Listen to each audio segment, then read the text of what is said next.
સ્વાગત છે exam today પર ફ્રેન્ડ 26 નવેમ્બર 2024 રિલેટિવ કરંટ અફેર્સની ડિસ્કશનના વિડીયોમાં આપણે કરવાના છે. તો છેલ્લે સુધી વિડીયો સાથે બની રહેજો. કરંટ અફેર્સ ઇમ્પોર્ટન્ટ ટોપિક છે, દરેક એક્ઝામમાં પ્રશ્ન પૂછવામાં આવે છે. મિત્રો ટોપિક પર આવીએ.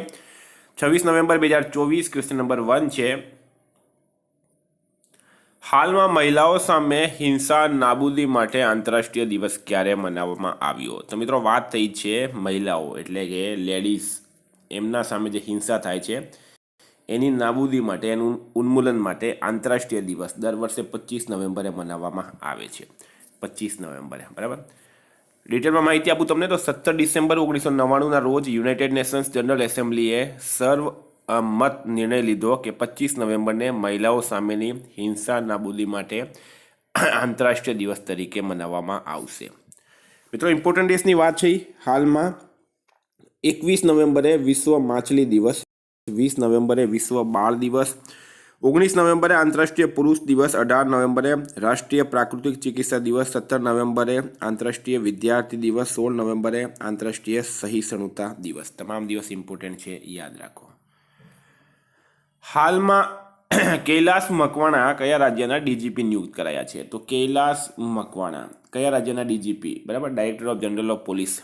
તો ડીજીપી મિત્રો પોલીસ વિભાગમાં કોઈ પણ રાજ્યનો સૌથી મોટો પદ હોય છે અને મધ્યપ્રદેશ રાઈટ આન્સર થશે. મધ્યપ્રદેશ રાજ્યના નવા ડીજીપી બની ગયા છે કૈલાસ મકવાણા. બરાબર મિત્રો, આ મધ્યપ્રદેશના સીએમ છે, એમનું નામ છે મોહન યાદવ. આ છે મધ્યપ્રદેશના નવા ડીજીપી, એમનું નામ છે કૈલાસ મકવાણા. હવે એમપીની વાત કરીએ આપણે. સીએમ મોહન યાદવ છે, તો રાજ્યપાલ છે મંગુભાઈ પટેલ. મંગુભાઈ પટેલ આપણા ગુજરાતના છે, એટલે યાદ રાખવાનું. મિત્રો વાત નિમણૂકની થઈ તો હાલમાં પુનીત ગોયનકા જી એન્ટરટેનમેન્ટના સીઈઓ બન્યા છે. કે સંજય મૂર્તિ નવા કેગ બન્યા છે.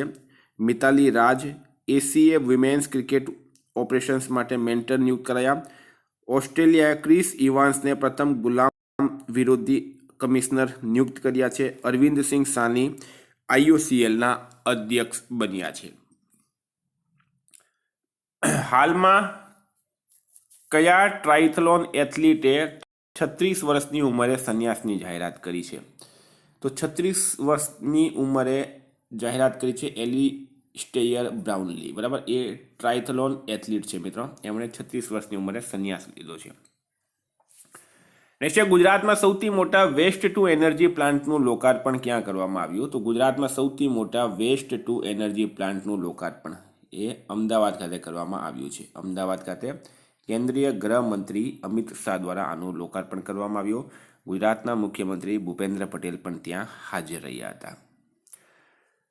વિદ્યાર્થી મિત્રો સ્પેશિયલી કહું છું, specially Gujarat police constable, PSI, LRD, CC mains, conductor જેવી એક્ઝામ માટે એક્ઝામ ટુડેનું લેટેસ્ટ એક વર્ષનું કરંટ અફેર્સ. આમાં તમને ઓલિમ્પિક, પેરાઓલિમ્પિક, કોવિડ, આઈપીએલ, જીઆઈટેક, બધાના ભારત ગુજરાતના વર્તમાન પદાધિકારી, પુસ્તક લેખક, company CEO, brand ambassador, award, GK sports, GK G20 summit, T20 world cup, FIFA world cup, election, GK Ayodhya, GK જેવી ટોટલ મિત્રો 40થી વધારે કરંટ અફેર્સની પીડીએફ, છેલ્લા એક વર્ષની લેટેસ્ટ કરંટ અફેર્સની પીડીએફ, 12 મહિનાની મંથલી કરંટ અફેર્સની પીડીએફ, 10,000થી વધારે પ્રશ્નોનો સમાવેશ. તો પીડીએફ માટે માત્ર 250 રૂપિયા, 9510411961 પર ગૂગલ પે, ફોનપે, પેટીએમ કંઈ પણ કરો, સ્ક્રીનશોટ મોકલી આપો, 2 મિનિટમાં પીડીએફ મળી જશે.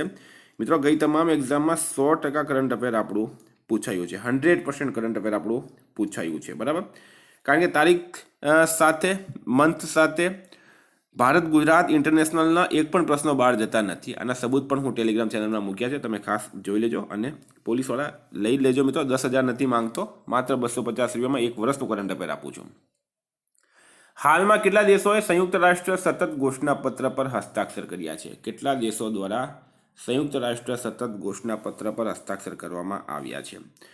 તો મિત્રો રાઈટ આન્સર શું થશે આમાં? તો રાઈટ આન્સર છે 50 દેશ. બરાબર, 50 કન્ટ્રીઝ, 50 દેશોએ કર્યા છે સંયુક્ત રાષ્ટ્ર ઘોષણાપત્ર પર, સતત ઘોષણાપત્ર પર હસ્તાક્ષર. મિત્રો યુનાઇટેડ નેશન્સની વાત કરું મેં તમને, તો પહેલી વાત તો સંયુક્ત રાષ્ટ્રની સ્થાપના ક્યારે થઈ હતી? તો 24 સપ્ટેમ્બરે થઈ હતી. બરાબર, 24 સપ્ટેમ્બર 1945ના રોજ. હાલમાં યુએનના અધ્યક્ષ કોણ છે? તો એન્ટોનિયો ગુટેરેસ જે છે મિત્રો, એ સંયુક્ત રાષ્ટ્રના અધ્યક્ષ છે હાલમાં. સંયુક્ત રાષ્ટ્ર સંઘના મુખ્ય 6 અંગ છે, એ પણ યાદ રાખવાના. જનરલ એસેમ્બલી છે મિત્રો, સિક્યુરિટી કાઉન્સિલ છે, ઇકોનોમિક એન્ડ સોશિયલ કાઉન્સિલ છે, ટ્રસ્ટીશીપ કાઉન્સિલ છે, ઇન્ટરનેશનલ કોર્ટ ઓફ જસ્ટિસ છે અને સેક્રેટરીએટ. આ 6 જે છે એ સંયુક્ત રાષ્ટ્રના જે છે મિત્રો અંગ છે, 6 અંગો છે. સમજી ગયા? હાલમાં અમેરિકાના નવા કૃષિ મંત્રી કોણ બન્યા છે? તો અમેરિકાના નવા કૃષિ મંત્રી કોણ બન્યા? અમેરિકાના નવા કૃષિ મંત્રી બન્યા છે મિત્રો બ્રુક રોલિન્સ. બરાબર, બ્રુક રોલિન્સ જે છે એ અમેરિકાના નવા કૃષિ મંત્રી બન્યા છે હાલમાં. કોણ બન્યા છે મિત્રો? બ્રુક રોલિન્સ રાઈટ આન્સર થશે. સ્ટારમાં કરજો, આ પણ ઇમ્પોર્ટન્ટ છે.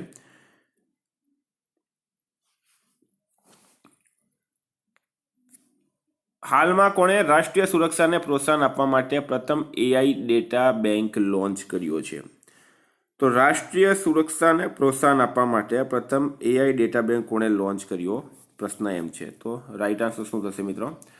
રાઈટ આન્સર છે મિત્રો આમાં ભારત. આપણા દેશ ભારતે કર્યો છે રાષ્ટ્રીય સુરક્ષાને પ્રોત્સાહન આપવા માટે.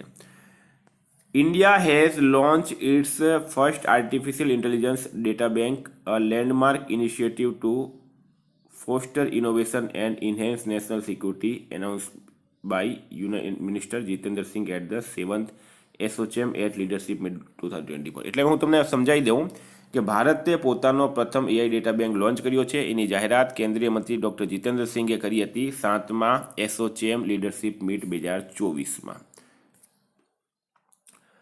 હાલમાં કોણે civil registration system mobile application શરૂ કરી છે? તો civil registration system mobile application system કોણે લોન્ચ કરી? તો રાઈટ આન્સર છે મિત્રો અમિત શાહ. બરાબર, અમિત શાહ ગુજરાતના અમિત શાહ દેશના સહકારિતા અને ગૃહમંત્રી છે.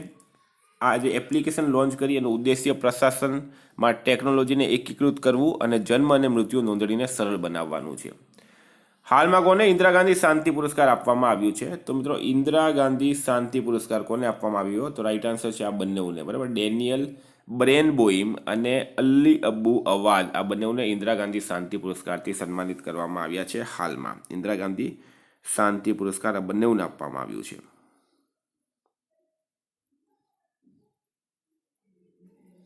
તો મિત્રો હાલમાં પંકજ અડવાણીએ વિશ્વ બિલિયર્ડ્સ 2024નો ખિતાબ જીત્યો. કુણાલ દલાલને education world India school ranking award 2024-25 મળ્યો. અનિલ પ્રધાન ત્રીજા રોહિણી નૈયર પુરસ્કારથી સન્માનિત કરાયા. મહિલા ફૂટબોલર આઇતાના બોનમાટી પ્રતિષ્ઠિત બેલેન ડિયોર પુરસ્કાર મળ્યો છે. દારાસિંહ ખુરાનાને મહાત્મા ગાંધી નેતૃત્વ પુરસ્કારથી સન્માનિત કરવામાં આવ્યા છે. વિદેશ મંત્રી ડૉક્ટર એસ જયશંકર કયા દેશની આધિકારિક યાત્રા પર ગયા? તો મિત્રો ઇટલી ગયા છે. બરાબર, ઇટાલી આપણે કહીએ એને, ઇટલી અથવા તો ઇટાલી. બરાબર, એસ જયશંકર ગયા છે ઇટાલી. તો વાત થઈ છે હવે ઇટાલીની. ઇટાલીના PM છે જોર્જિયા મેલોની. હાલમાં અબ્દુલ રહેમાન મોહમ્મદ અબ્દુલ્લાહી કયા દેશના રાષ્ટ્રપતિ બન્યા? તો એમનું નામ છે મિત્રો અબ્દુલ રહેમાન મોહમ્મદ અબ્દુલ્લાહી અને કયા દેશના રાષ્ટ્રપતિ બન્યા છે? તો સોમાલીલેન્ડ રાઈટ આન્સર છે. બરાબર, સોમાલીલેન્ડના. હાલમાં ક્યાં ઓડિશા પર્વ 2024 મનાવવામાં આવ્યા છે? બરાબર, ઓડિશા પર્વ 2024નું આયોજન ક્યાં કરાયું? તો મિત્રો રાઈટ આન્સર છે આમાં ન્યૂ દિલ્હી ખાતે. ન્યૂ દિલ્હી ખાતે ઓડિશા પર્વ 2024નું આયોજન કરવામાં આવ્યું છે. નરેન્દ્ર મોદી આને એડ્રેસ કર્યું છે. 7th એડિશન છે મિત્રો. બરાબર, 7મું એડિશન છે અને જવાહરલાલ નહેરુ સ્ટેડિયમ ન્યૂ દિલ્હીમાં આનું આયોજન કરવામાં આવ્યું. તો ન્યૂ દિલ્હી રાઈટ આન્સર છે. નરેન્દ્ર મોદી આમાં એડ્રેસ કરશે.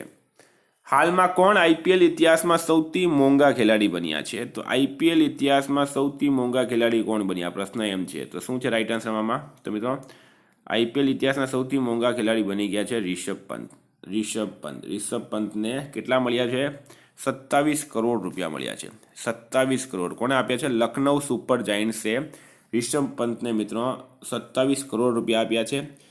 સૌથી મોંઘા ખેલાડી બની ગયા. બીજા નંબર પર રહ્યા છે શ્રેયસ અય્યર, જેમને 26.75 કરોડ રૂપિયા મળ્યા છે. કિંગ્સ 11 પંજાબે આપ્યા છે. સ્ટારમાં કરજો. હાલમાં કયા દેશના PM 3 દિવસીય ભારતની યાત્રા પર આવ્યા છે? તો કયા દેશના PM છે 3 દિવસની ભારતની યાત્રા પર આવ્યા? તો ભૂટાન રાઈટ આન્સર છે. બરાબર મિત્રો, આ છે ભૂટાનના PM અને આ છે આપણા દેશના વડાપ્રધાન. ભૂટાનનું કેપિટલ છે થિમ્પુ, કરન્સી છે નગુલ ટ્રમ અને PM છે મિત્રો sharing Tobgay. TSHERING sharing, TOBGAY Tobgay. સ્ટારમાં કરજો આપણ. હાલમાં કેટલા યુવા કલાકારોને ઉસ્તાદ બિસ્મિલ્લા ખાન યુવા પુરસ્કારથી સન્માનિત કરાયા? તો કેટલા યુવા કલાકારોને ઉસ્તાદ બિસ્મિલ્લા ખાન યુવા પુરસ્કારથી સન્માનિત કરાયા? તો રાઈટ આન્સર છે મિત્રો 82 રાઈટ આન્સર થશે. વિદેશ મંત્રી ડૉક્ટર એસ જયશંકર કયા દેશની આધિકારિક યાત્રા પર ગયા છે? તો આપણા દેશના વિદેશ મંત્રી છે એસ જયશંકર. કયા દેશની આધિકારિક યાત્રા પર ગયા? તો ઇટાલી. મિત્રો આ પ્રશ્ન રિપીટ થઈ ગયો છે, બરાબર. ઇટાલીનું કેપિટલ છે રોમ, કરન્સી છે યુરો.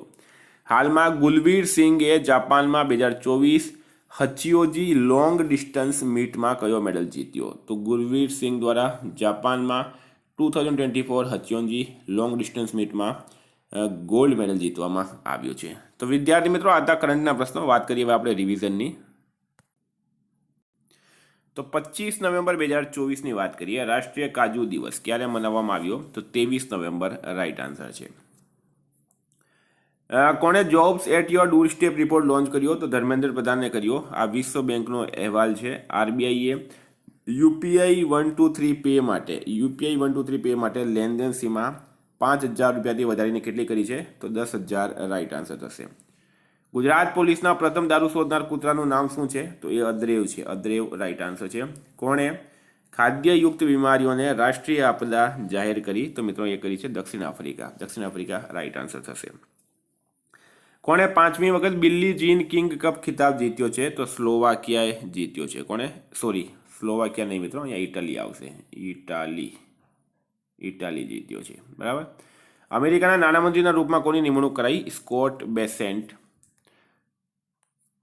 ઓમચેરી એન પિલ્લઈનું નિધન થયું છે. તેઓ કોણ હતા? તો એક લેખક હતા. એ પણ અભિનેતા નહીં, પણ લેખક હતા. મહારાષ્ટ્ર વિધાનસભા ચૂંટણીમાં કયા પક્ષને બહુમત મળ્યો? તો મહાયુતિ રાઈટ આન્સર છે, એટલે કે એનડીએને. અરુણાચલ થિયેટર ફેસ્ટિવલના મહોત્સવ રાજદૂત નિયુક્ત કરાયા છે પંકજ ત્રિપાઠીને. ભારત અને કયા દેશે સ્થાનિક મુદ્રામાં સીમા પાર લેણદેણ પર કરાર કર્યો? માલદીવ રાઈટ આન્સર છે. કોણે એસીસી ટુર્નામેન્ટ માટે મીડિયા અધિકાર પ્રાપ્ત કર્યા છે? તો સોની ઇન્ડિયાએ. ક્યાં રાષ્ટ્રીય શૈક્ષણિક સંમેલન જ્ઞાન કુંભનું આયોજન થયું? તો પુડુચેરી રાઈટ આન્સર છે આની અંદર. અબ્દુલ્લાએ મેગા કયા દેશના વડાપ્રધાન બન્યા છે? તો મિત્રો એ બન્યા છે માલી દેશના.